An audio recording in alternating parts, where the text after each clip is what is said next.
año y empezar otro. Por lo general, si uno, no sé, si alguno ha trabajado en alguna empresa grande, en alguna organización, las empresas suelen hacer balances, ¿no? Cuando termina un año, hacen un raconto de las cosas que planificaron para el año, se fijan las cosas que salieron bien, las que no pudieron, los objetivos que no se pudieron lograr. Entonces, cuando uno puede hacer esos balances, en algún punto puede reforzar las cosas que salieron bien y ver lo que no salió, por qué no salió, y eso de alguna manera trae una mejor perspectiva para el siguiente año, ¿no? Cada uno de nosotros, creo que cada uno de nosotros somos una pequeña empresa, y cuando empezamos un año ponemos objetivos o no. Estamos por ahí brindando el 31 y decimos, bueno, este año vamos a hacer tal cosa, vamos a, no sé, puede ser un objetivo espiritual, puede ser un objetivo personal, un logro personal, lo que fuera. De alguna manera siempre estamos poniendo como algo para hacer por delante. Y si alguno de ustedes ya está planificando el 2026, traigo esta palabra de parte de Dios para la vida de ustedes, como lo ha sido para mí, para que podamos incluir algo muy importante para el 2026. Quizás algún día le dijimos al Señor que íbamos a seguirlo con todo nuestro corazón, ¿no? Lo estemos diciendo ahora, lo dijimos en algún momento, y hay momentos en los que nos amesetamos, hay momentos en los que vemos difuso nuestro llamado, el propósito de Dios en nuestra vida, pasamos, ¿no?, por esos altibajos, pero en algún punto alguna vez le dijimos al Señor, te vamos a seguir, queremos dar nuestra vida, ¿no?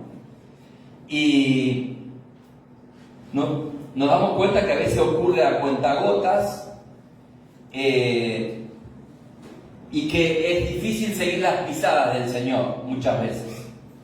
Y nos empezamos a sentir lejos, cansados, con las expectativas también comienzan a bajar, ¿no? Cuando eso se torna difuso, y empezamos a tener el sentimiento de vivir sin propósito. Cuando ocurre que dejamos de seguir a Jesús estrechamente, ¿no? Y hay versículos bíblicos que son llaves esenciales, ¿no?, para abrir las puertas correctas. Sabemos de memoria todos acá que si buscamos primeramente el reino de Dios y su justicia, todas las demás cosas serán añadidas. Y cuando hablamos de añadidura, ¿no?, ahí entran todas nuestras luchas aquí. Las añadiduras son todos los objetivos que tenemos acá abajo, ¿no? Como, qué sé yo,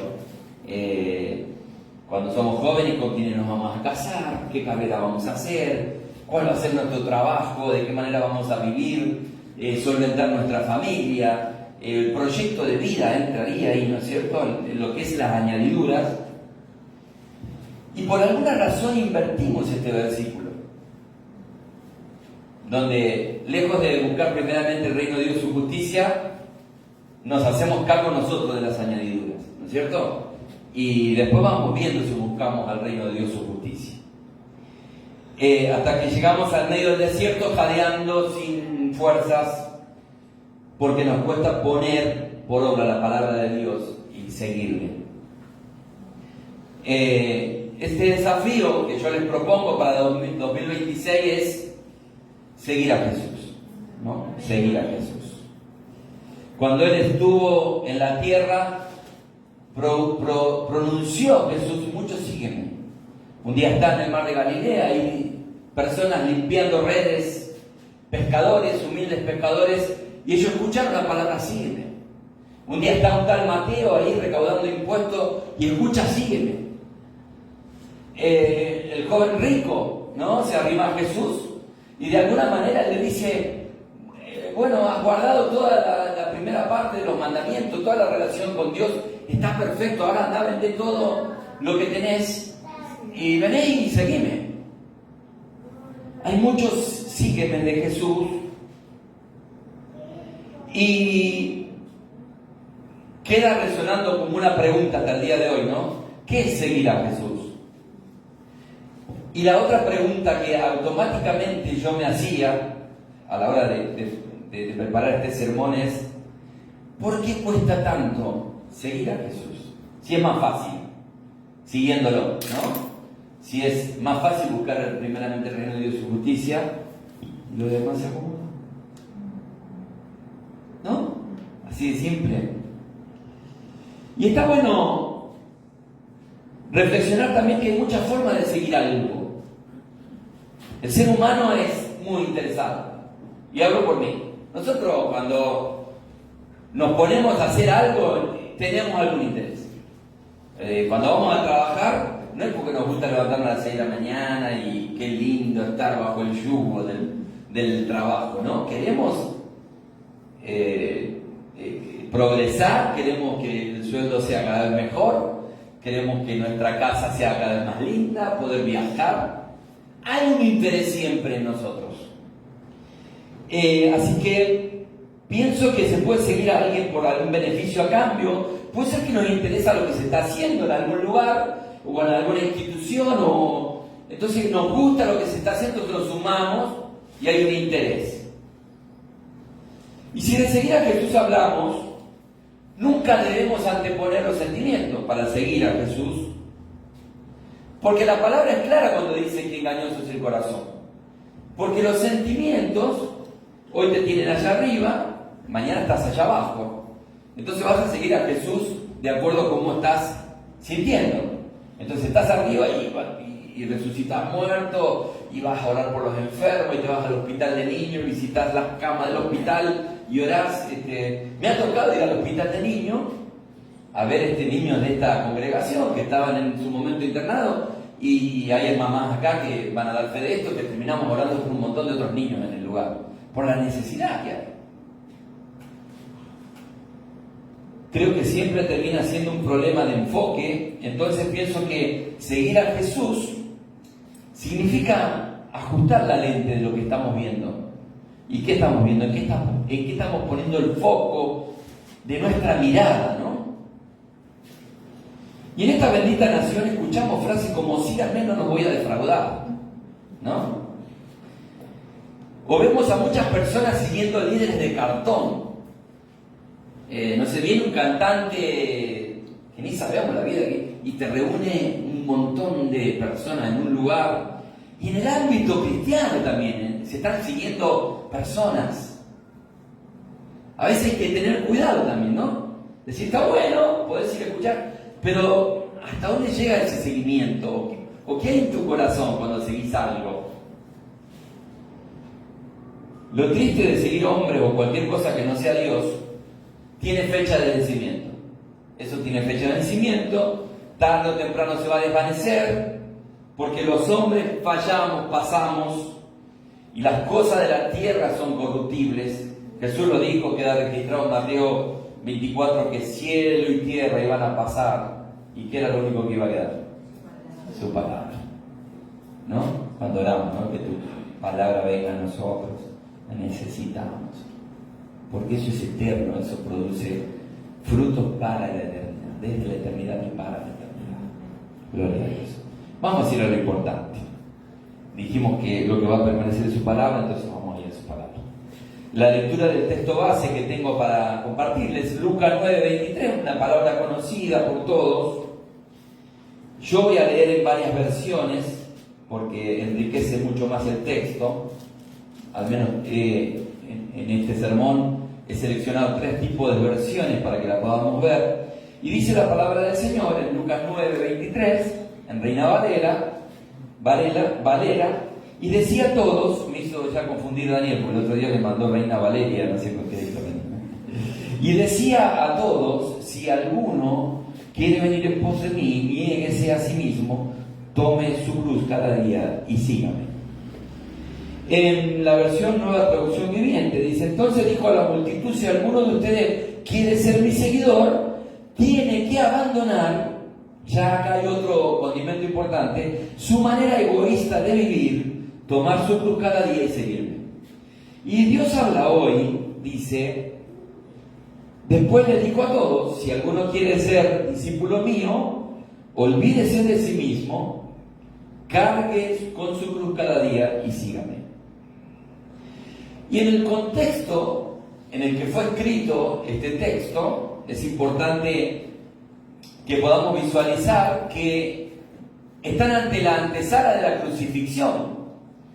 Y el maestro está preparando a sus discípulos para lo que venía, que era la cruz, era la antesala de la muerte. Y muchos habían seguido a Jesús por milagros, esto que yo les hablaba, ¿no? De que a veces hay intereses nuestros, porque somos interesados, es así, yo me incluyo. Muchos habían ido por la multiplicación de la comida, otros habían ido por comenzón de oír su palabra, porque por ahí se sentían bien con lo que Jesús decía. Y había personas que tenían esperanza de un reino político terrenal. Los discípulos tenían ese tipo de esperanza. Por eso en algún momento Jesús queda solo en el momento de la crucifixión. Y digo que muchos, por no decir casi todos, se desorientaron o quedaron como despavoridos cuando Él le habla de la cruz. Yo voy a morir en una cruz. ¡Ey, no! Todas las expectativas que teníamos en vos se mueren ahí. No podía ser que Dios tuviera que pasar por allí. Y eso desenfoca a los cercanos a Jesús. Imagínense el resto, ni lo sé. Imagínense si los discípulos quedan desenfocados. Y no sé si lo entendieron hasta luego de la resurrección. No lo sé, porque fueron días terribles en la crucifixión. Hasta Pedro va siguiéndolo de lejos y en el Sanedrín termina negándolo 3 veces y cumple lo que el mismo Jesús le dice. Y Pedro había tenido una gran confesión cuando le dice a Jesús que él era el Cristo, el Hijo del Dios viviente, pero una reacción poco amistosa del mismo Pedro cuando Jesús le habló de los padecimientos que iba a afrontar. Cuando muchos le están poniendo esperanza en Jesús, un versículo antes, Él les dice: es necesario que el Hijo del Hombre padezca muchas cosas y sea desechado por los ancianos, por los principales sacerdotes y por los escribas, que sea muerto y resucite al tercer día. Jesús es específico. Le dice: el plan es este. No sé cuáles son sus intereses.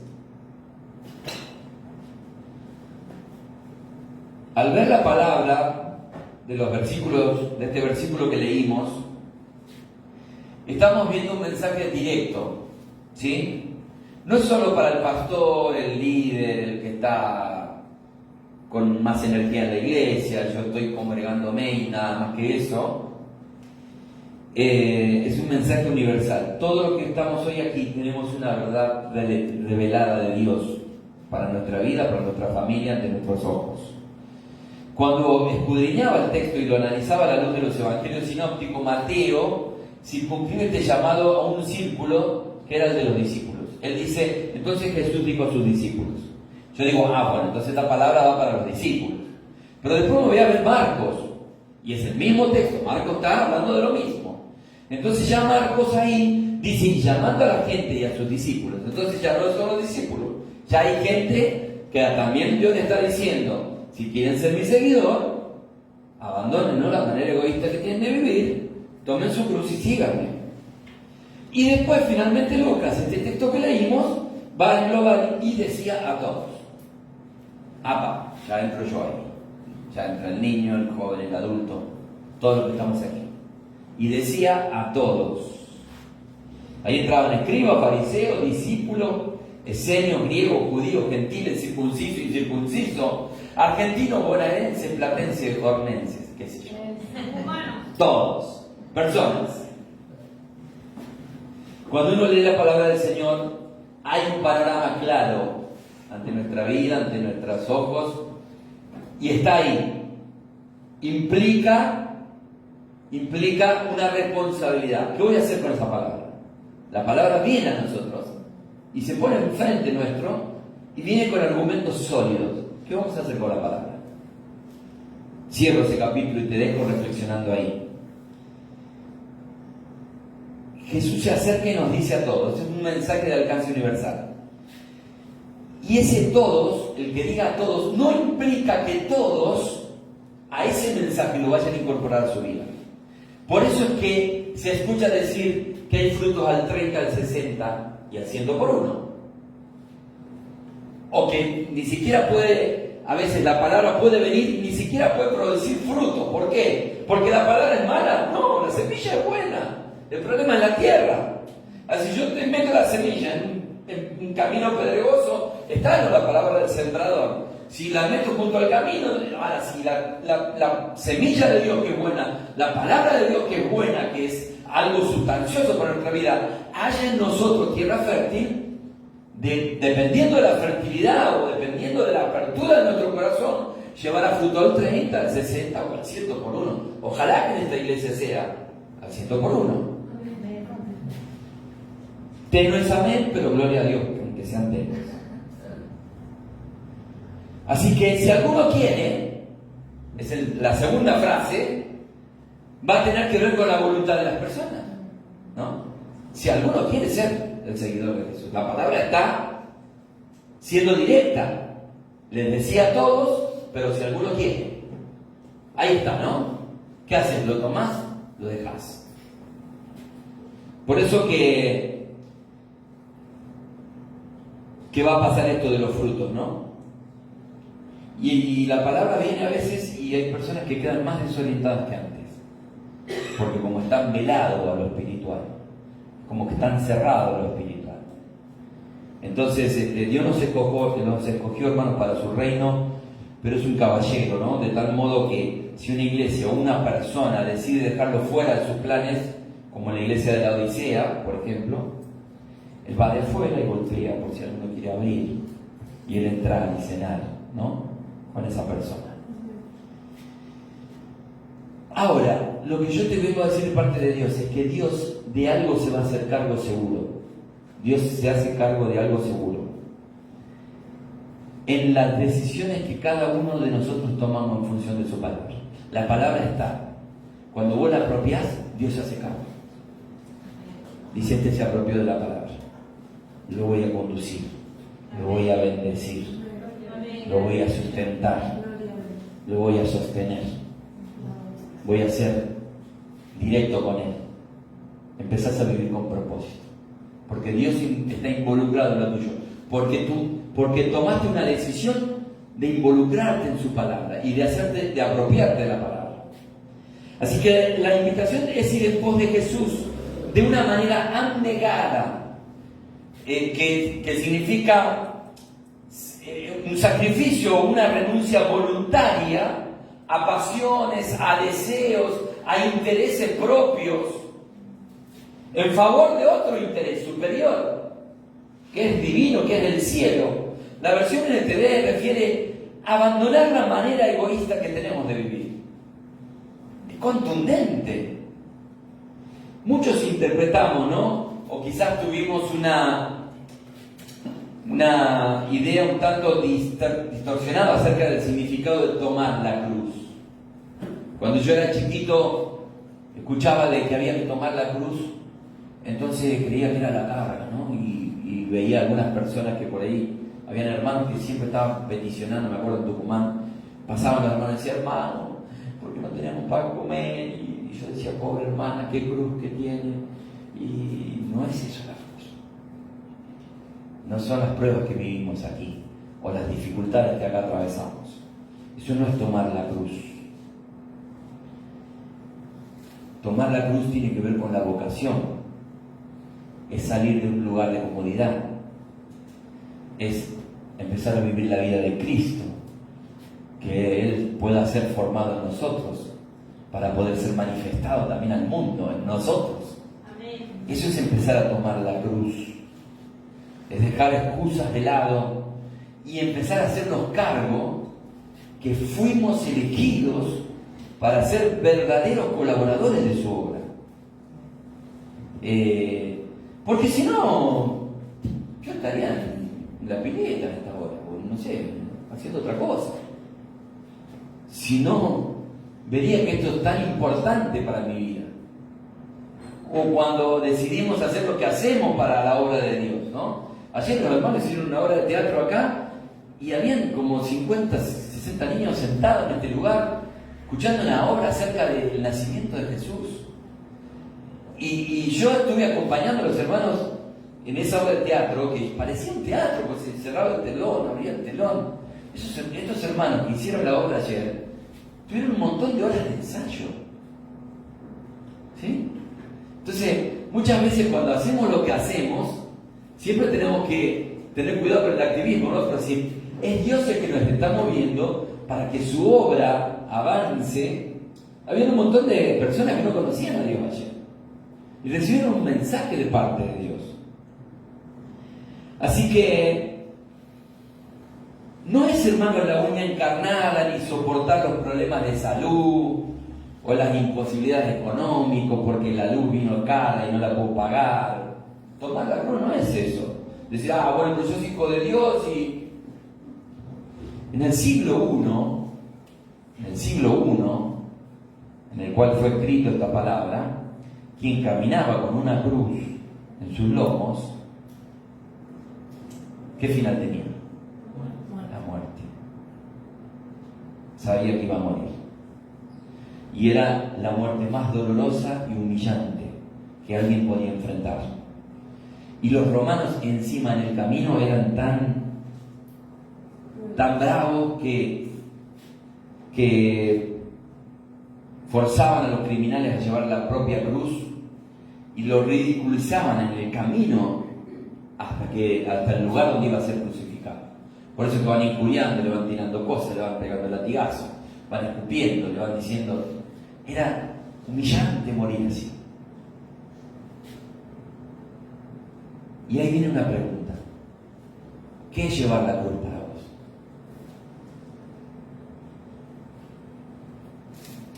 Y un intento de responderla, veo yo que hay que crucificar nuestros deseos carnales, pero vamos a Jesús mejor, nuevamente, porque la cruz que cargó Él nos dio vida. Y entonces yo empiezo a ver que cuando alguien puede llevar la cruz, produce un efecto en el mundo espiritual, da vida a otros. Amén. Entonces, cuando vos cargas cruz, la cruz de Cristo, eso produce fruto, da vida a otros. Todo lo que vos haces cargando la cruz trae vida. Es impresionante, porque yo veo esto y digo, wow. Pablo escribe a los filipenses en el capítulo 2, en los versículos 6 al 8, el que no se aferró a su divinidad, se despojó a sí mismo, tomó forma de sierva en semejanza de hombre, no solo descendió hasta ahí, fue un poco más. Dice, se humilla a sí mismo, siendo obediente. ¿Hasta dónde obediente? Hasta la muerte de cruz. ¿Y ahí qué pasó? Ahí se abrió la puerta de la salvación. Eso provocó la cruz de Jesús. Cuando nosotros decidimos, en función de su palabra, esta que ha venido en tu vida ahora, cargar la cruz, sin saberlo, estamos abriendo puertas a otras personas para el reino de los cielos. Amén. Y esto es una verdad revelada de parte de Dios para tu vida. Y tenemos que saber que el camino de la cruz no es hacia arriba. Es esto. Siendo Dios no se aferró, empieza a bajar. Y parece que ya es humillante hasta que después viene la resurrección. Es el humillarte para que Dios luego te exalte. Qué lindo eso, ¿no es cierto? En contrapartida veo que la altivez siempre nos hará tomar decisiones que lamentaremos. Tomar la cruz significa tomar un camino de reflexión constante, continua. Decir, bueno, es sopesar todo a través de la palabra. Eso también es tomar la cruz. Decir, bueno, mi vida, ¿por qué estoy estancado?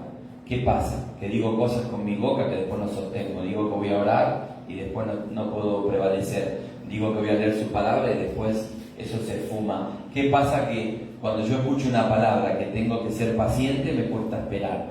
¿Qué pasa? Que hay una desconexión entre la palabra y nuestras acciones. Y eso, el camino de la reflexión, el camino del sopesar todas estas cosas a la luz de la palabra, producen en nosotros esto de empezar a llevar la cruz. Porque empieza la palabra a tener efecto en mis acciones. Así de interesante.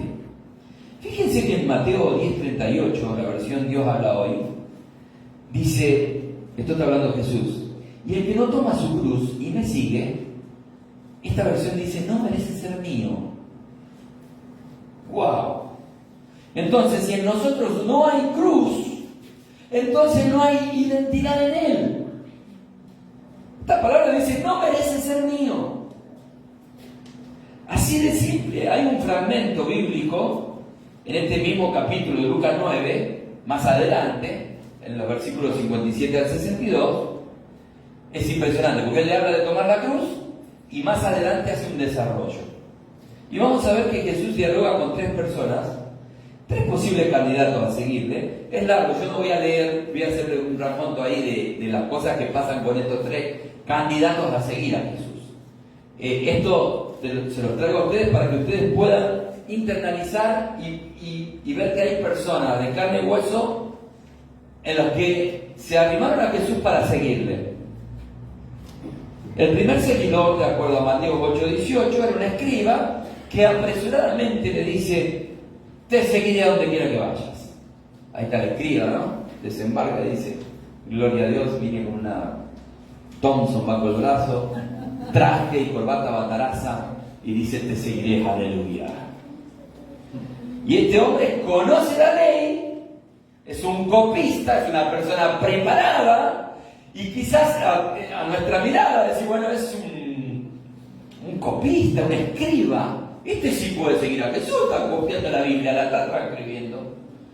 Esta es una persona idónea para seguir a Jesús. Para nuestros ojos debería ser un buen candidato, ¿o no? No, es un escriba. Y el maestro, ¿qué le va a decir? Las zorras y las aves tienen donde dormir, y él no, Jesús, ¿no? La imagen del Dios invisible, el verbo hecho carne. Le dice, yo no tengo un lugar. En pocas palabras, él agarra a este muchacho, al escriba, y lo saca del foco de lo terreno y lo pone en la dirección del reino celestial. Y él está diciendo, estoy de paso, soy un peregrino, mi camino va en dirección de la cruz, es de descenso, es de incomodidad. Y ahí yo me meto una pregunta, ¿no? Que digo, bueno, porque yo me meto en el texto y me pongo a ver, ahí está el Señor hablando con el escriba. Entonces me imagino a Jesús, no es que yo le agrego a la palabra, ¿no? Pero diga, ¿sigue siendo tu propuesta en seguirme, muchacho escriba? ¿No? Como si Jesús le dijera, por si te interesa, no estoy viviendo en un lujoso hotel, no viajo en autos último modelo, no tengo aire acondicionado en casa. ¿Todavía querés seguirme? No sabemos cómo reacciona el escriba, el texto no lo dice. Es como si la pregunta quedara flotando en los años subsiguientes y llegara al 2025 para que cada uno de nosotros la respondiéramos.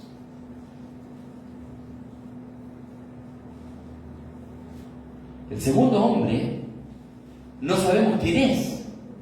Ya no dice que es un escriba, nada, pero tiene el privilegio de tener un llamado directo de parte de Jesús, que le dice, sígueme.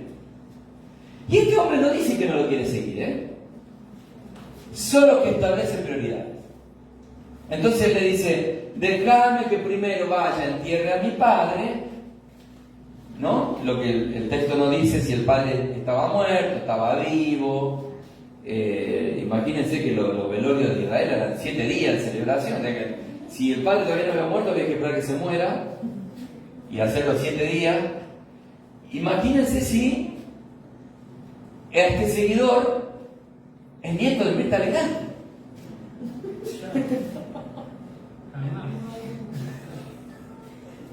Aparece un tercer hombre que dice que lo va a seguir.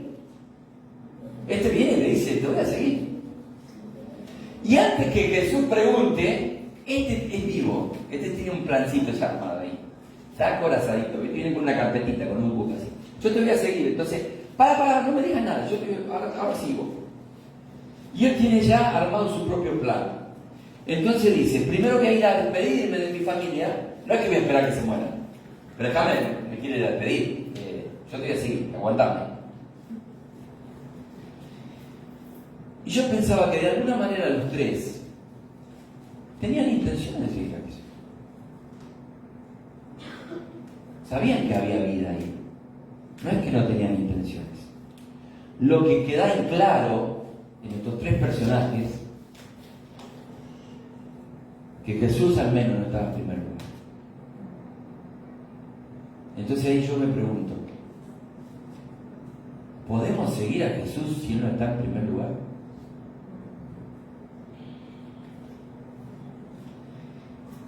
Y después quiero bajarlo a lo nuestro, ¿no? Y empecé a escribir frases. Soy joven para seguir a Jesús. Quiero crecer primero, después vemos. Ni bien me case, tenerme paciencia. Cuando sea adulto, cuando haga el seminario, cuando mis hijos sean grandes, yo tengo un hijo chiquito. Y siempre acá hablamos de que es más importante la familia que la iglesia. Eso siempre tiene que quedar bien claro para nosotros. Que tenemos el eslogan, ¿no? De familia sana, generaciones sólidas, porque vemos nuestros chicos que vienen de la escuela bíblica que muchos tienen sus hogares rotos y nosotros oramos y queremos que sus familias sean transformadas, sanadas, restauradas. Lo crucial del texto es que el llamado sigue siendo universal a seguirlo, pero solo algunos van a determinar seguir en pos de Jesús. Y pensaba en un personaje de la Biblia, ¿no? Ya ver algunas características, y veo a Ruth, ¿no? Cuando se escribe de lo que ella dice, no me ruegues que te deje y me aparte de ti, porque a donde quiera que fueres, iré yo, y donde quiera que vivieres, viviré. Y yo digo, ¿qué la lleva a Ruth a decir esto? Porque parece que está enfocada en la persona a la que le está hablando. Y ahí el mensaje cambia, porque dice, tu pueblo será mi pueblo y tu Dios será mi Dios. Ella está viendo algo distinto y hace este pedido radical, ¿no? Después veía que Dios envía a Jonás a Nínive, una gran ciudad, y la tarea de Jonás es poco amistosa, porque es ir a predicar en contra de ellos, porque dice que la maldad de esta gente era tanta que había subido ante los ojos de Dios. Y en el libro de Jonás dice que él desciende a Jope, donde Dios le da la tarea y le dice, mirá, te dejé a Nínive, vas a tener que ir a pregonar contra ellos, los voy a destruir, si no se vuelven a mí. Y dice que él sale, desciende a Jope, y hay una nave que está preparada para ir ¿a dónde? ¿A Nínive? Ah, no, ¿a dónde? Iba a Tarsis. Y recalca la palabra que Jonás se sube a ese barco. Y lo más triste no es que se sube a ese barco. Lo más triste es lo que el texto, porque es un libro, es el libro de Jonás.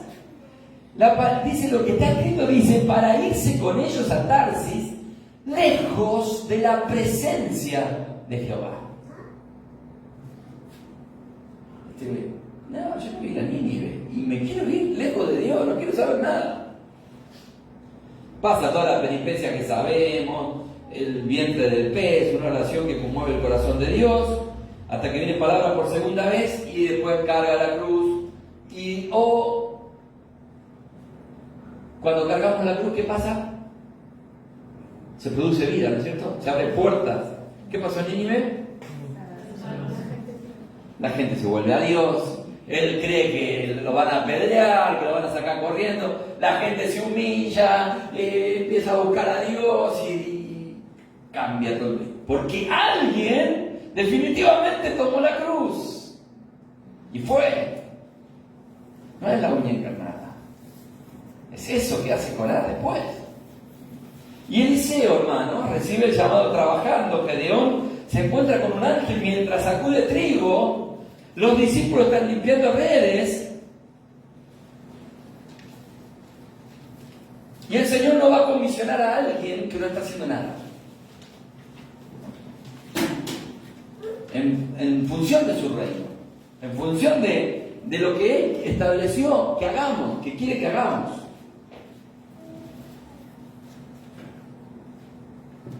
Cuando Jesús anuncia lo que va a padecer, Pedro, el que había dicho que Jesús era el Cristo, lo lleva aparte y le empieza a hablar en el oído. ¿Viste? Cuando vos querés convencer a alguien, vení Jesús, vení a hablar. Yo soy Pedro, vos me llamaste, ¿no es cierto?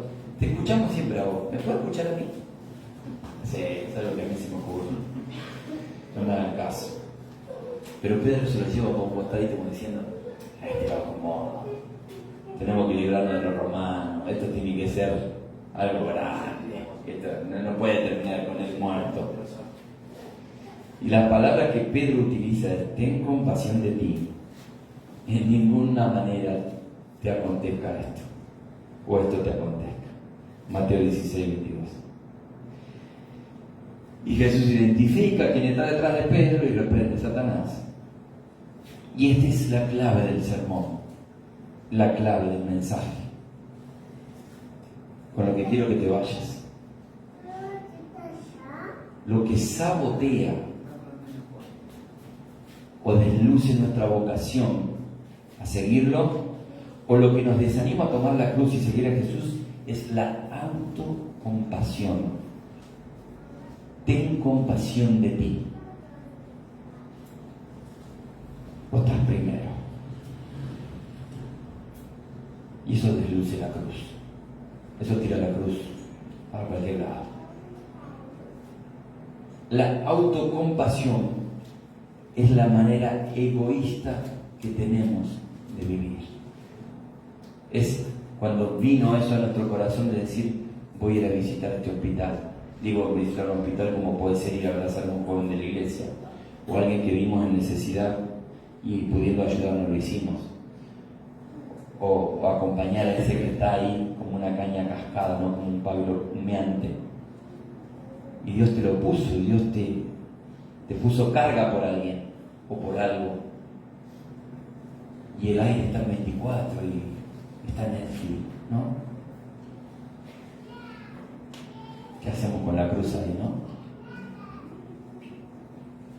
O aparecerá alguien, ¿no? En tu círculo que te dirá que eres más importante, que lo demás puede esperar, que Dios puede esperar. Me llaman a mis hermanos. Hoy no voy a seguir a Jesús porque no estoy preparado para eso, no quiero enfrentar la burla del resto. El tener una vida entregada al Señor será luego que yo viva mi juventud. Soy muy joven para cargar la cruz. Yo mi juventud por obediencia, sin entender muchas veces, porque mi viejo me tiraba toda la carrocería y no tenía otra, sin entender. Yo preservé mi juventud. Y no fui a lugares que fueron otros jóvenes. Y eso redundó en bendición para mi vida.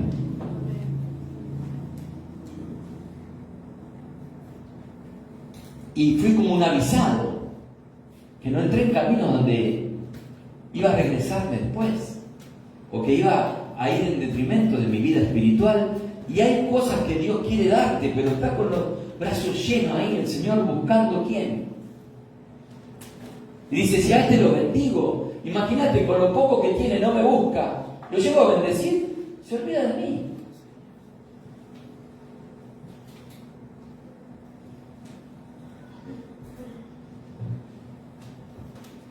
Y hay muchos llamados en esta vida. En el mundo de las drogas, alguien llama diciendo sígueme. En lugares oscuros invitan a nuestros jóvenes diciéndoles sígueme. El mismo sexo, con toda la desviación, tienta y te llama, sígueme. Cliqueando una pantalla, yendo a algún lugar, ahí está una voz, sígueme. susurra a los oídos, a las mentes, en la noche oscura de alguien. La muerte, a un suicida secreto, le dice: sígueme. Y nos enteramos que un pibe de 14 años se quita la vida. En la flor de la vida se la quita. Hay llamados que no son de Jesús, también que dicen: sígueme. Y la palabra viene para que consideremos lo que está escrito en el libro santo. Si no lo hacemos aún sabiendo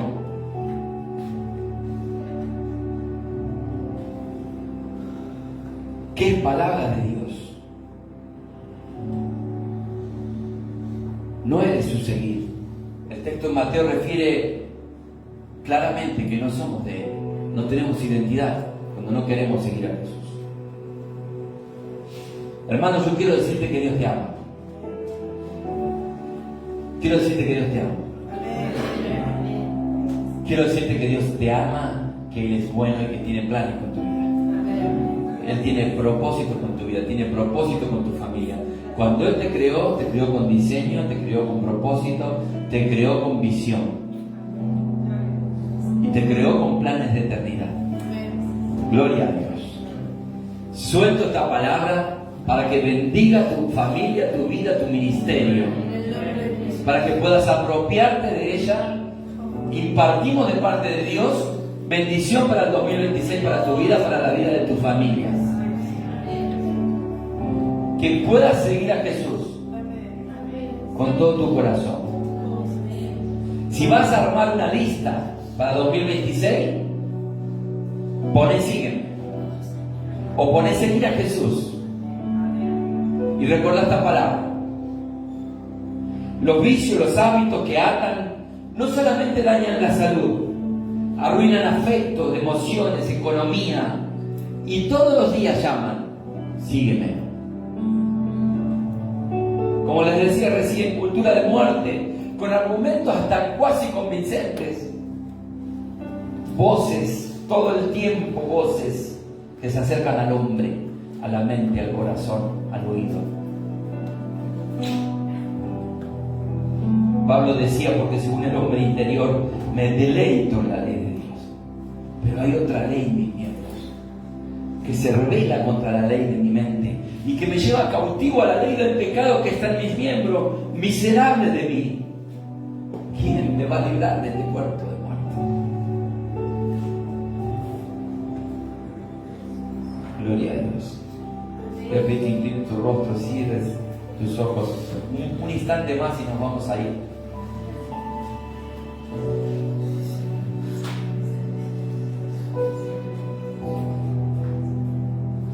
Y seguir a Jesús, hermano, de parte del Espíritu Santo te lo digo, es ir en dirección de crucificar nuestra carne. Vuelvo a pensar en la iglesia de la Odisea, que aunque lo habían dejado afuera, Dios todavía seguía golpeando. Es tan bueno que todavía los busca. Es tan bueno con nosotros que aun cuando cerramos nuestro corazón, Él viene a golpear, a llamarte, a decir: mira que yo tengo planes con vos, mira que tengo propósitos de salvación, mira que tengo propósitos de restauración, mira que los propósitos que tengo hacia tu vida son de bendición, de gracia, de perdón. Aleluya. Quiero chorrear aceite sobre tus grietas, sobre tus heridas. Yo puedo transformar tu pasado. Yo puedo hacer nuevo todas las cosas, dice el Señor. Llámala a tu hijo perdido. Dará con tu esposo. Con cualquier situación que vos veas que se torna amenazante. Con tu hermano que oras tanto por él y que no ves, que ves solamente destrucción. El Señor dice: si vos cargas la cruz con una alegría, vas a abrir puertas a otros. Cargar la cruz por tu hermano, por tu familia, por tu padre, por tu madre, es orar por ellos, es ponerte en la brecha por ellos. Es no aflojar en la oración, en el ayuno constante. Eso es tomar la cruz. y abrirás puerta de bendición a otros. Es acercarte a la cama del hospital, al joven de la iglesia que necesita una palabra a tiempo, un abrazo esperado, un acompañamiento necesario. Personas cruzando la medianera de tu casa que se está yendo al infierno porque nadie les habla de Dios. Eso es tomar la cruz. Es decir, yo con este vecino me saludo todos los días y nunca le puedo hablar de Dios. Nunca le puedo decir que Dios lo ama, que Dios tiene planes con él.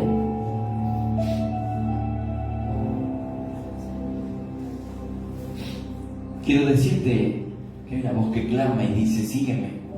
Y es Jesús de Nazaret, el humilde maestro, el que se arrimó a los pecadores y les cambió la vida, el que agarró a un Mateo que era recaudador de impuestos y le cambió su destino, el que un día caminando se encontró con la mirada de Saqueo en un árbol y le dijo, Saqueo, voy a tu casa. Y fue transformado, un estafador, alguien despreciable entre la gente. Dios le cambió la vida. Para siempre encontré mi lugar.